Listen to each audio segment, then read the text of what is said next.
As evening approached, there came a rich man from Arimathaea named Joseph, who had himself become a disciple of Jesus. Going to Pilate, he asked for Jesus' body, and Pilate ordered that it be given to him. Joseph took the body, wrapped it in a clean linen cloth, and placed it in his own new tomb that he had cut out of the rock. He rolled a big stone in front of the entrance to the tomb and went away.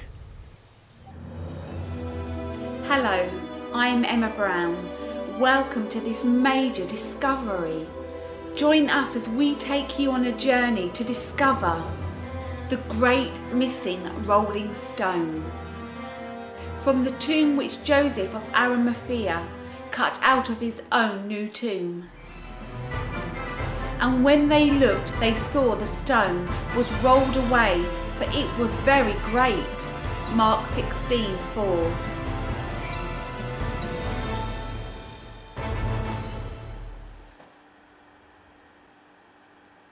Quite often the facts don't always seem as they are. However, we believe in this case the facts are as they seem.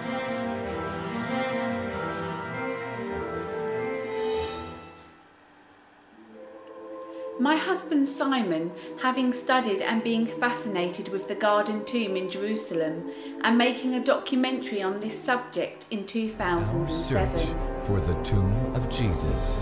The fire in him never went out. Because of this, he had good knowledge regarding the Garden Tomb history.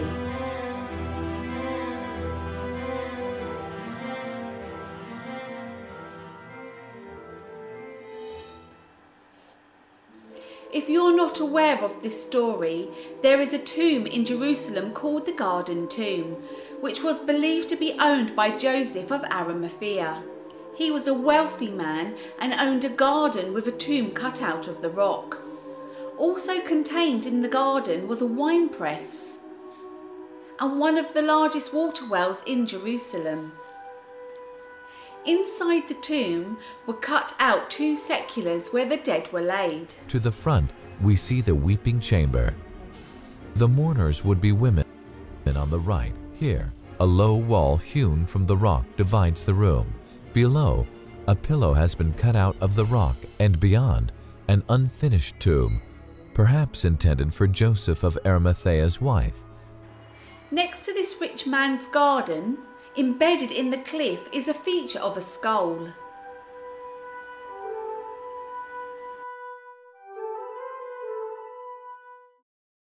From time immemorial, it had been called Skull Hill, and Golgotha is Aramaic for the place of the skull.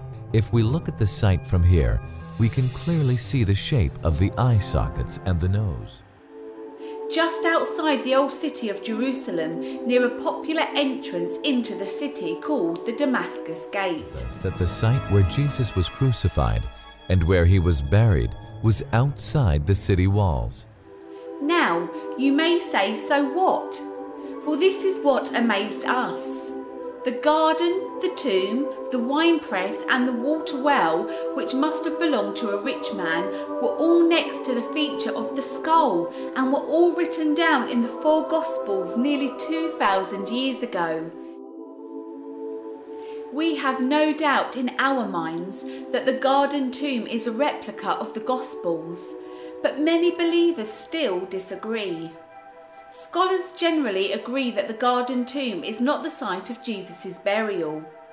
According to Holy Land specialists, they say there is no possibility that it is in fact the place where Christ was buried, and it is in their opinion that the Church of the Holy Sepulchre preserves a more accurate tradition. However, Simon believes he can prove that they are terribly wrong, and we shall return to this later. There is something missing from this argument. What, you may ask? Let me remind you, it is the rolling stone. As told to us in all four Gospels.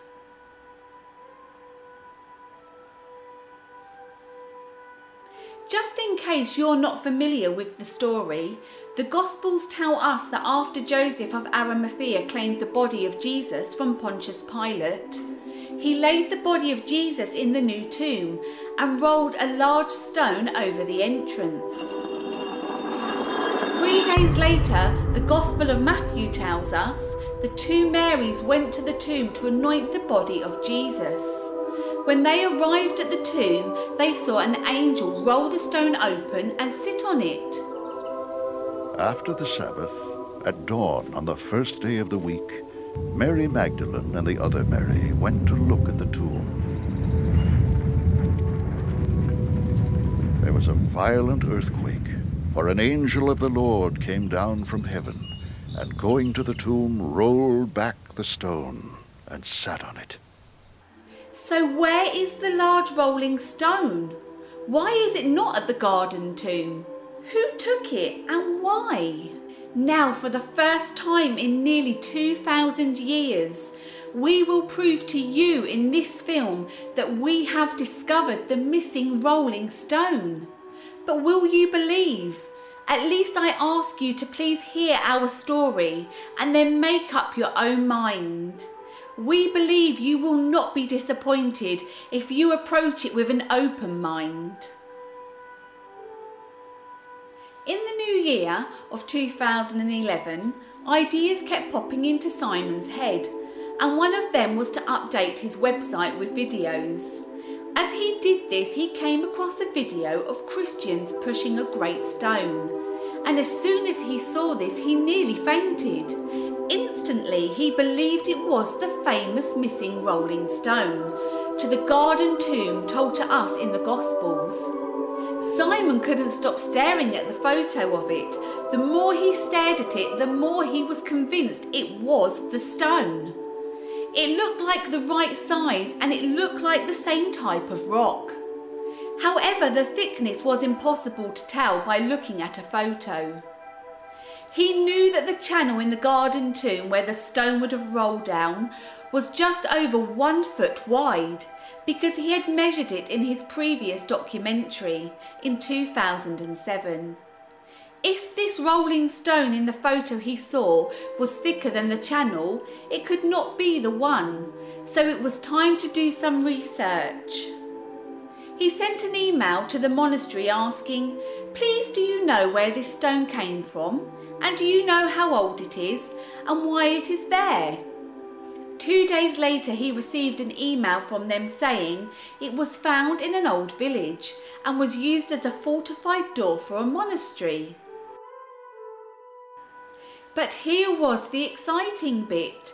They did not know how it got there or why it was made in the first place. Here was their email. Just what Simon wanted to hear, as this made sense to him. The evidence started to pile up and point towards it being the missing rolling stone. He then searched for many hours for any history of the stone, and there must be some. Surprise! There was no history to the stone before it was found in the old monastery. That was it. Simon knew he had to go and see it for himself and take some measurements. Simon told some people at Revelation TV about his discoveries as he worked there doing some camera work. He wanted to see if anyone would believe him or if they thought he was mad. So Simon showed them a photo he had of the stone. Most of them said it looks like it, but Simon thinks they were being very polite. Simon was so confident this was the stone to the tomb that he sent emails to the garden tomb in Jerusalem. As you would expect, they would not take him seriously. He realised that he was on his own. Simon then continued with his investigations. It was time to prepare to go and see if he was mad, as many believed, or if this was God's will. Simon had to find out. He told a Christian friend called Christine, and she believed him, being inspired by his previous films. She decided to go with him, and Simon was pleased to say yes, as I was unable to travel with him at that time. 3 weeks later they was off to the Holy Land. Simon knew the thickness of the stone had to be just over a foot, as if it was much more his trip would have been a waste of time, and many would think Simon was a clown. He had told people at Revelation TV that if they didn't see him again, it was because it was not the great stone he believed it to be. When they arrived to the location of the stone, which was a little sign next to it saying, "The Abu Bad, rolling stone once used as a fortified door." Simon looked at it with amazement. On applying his tape measure, it was just over a foot wide. Simon thanked God for being there. The thickness seemed to be just right, and after taking some footage and more measurements, the next day they went to the garden tomb. Simon didn't want to get too excited until he had taken measurements of the channel where the stone rolled across the garden tomb. When they got to the tomb, it was crowded with people, and they had to be patient for over an hour. After sitting opposite the tomb and staring at it, Simon couldn't wait any longer. He grabbed his tape and went straight to the channel to take the measurements. His eyes nearly popped out of his head.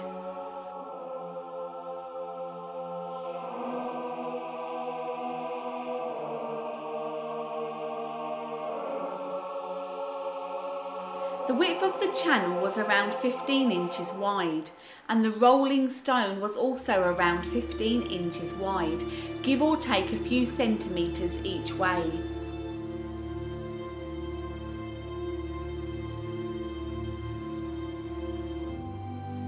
As the stone has some damage, and the width of the rolling channel in the garden tomb varies slightly. However, this you would expect being nearly 2,000 years ago, and with the many battles Israel has had, the rolling stone still remains in one piece. We only have to look at how many times the city of Jerusalem was destroyed and rebuilt to believe that the stone and the tomb still remaining is a miracle for which God has a purpose. However, questions arise. The more we try to understand the facts, the more questions arise. If this is the great stone that Joseph had cut out of the rock of his tomb, then how did it end up around 25 miles away from the tomb?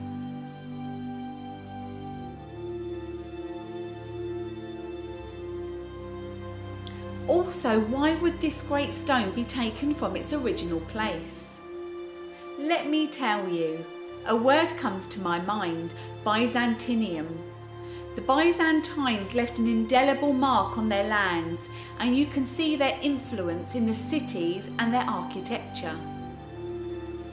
Typified by a Greek cross plan, or later the cross in square design, this can be seen in the churches, most notably in the Dome of the Rock in Jerusalem. Byzantine craftsmen were used to create the mosaic decoration. By the end of the 4th century, following Emperor Constantine's adoption of Christianity 313 AD and the founding of the Byzantine Empire, the land of Israel had become a predominantly Christian country. Churches were built on Christian holy sites in Jerusalem, Bethlehem and Galilee, and monasteries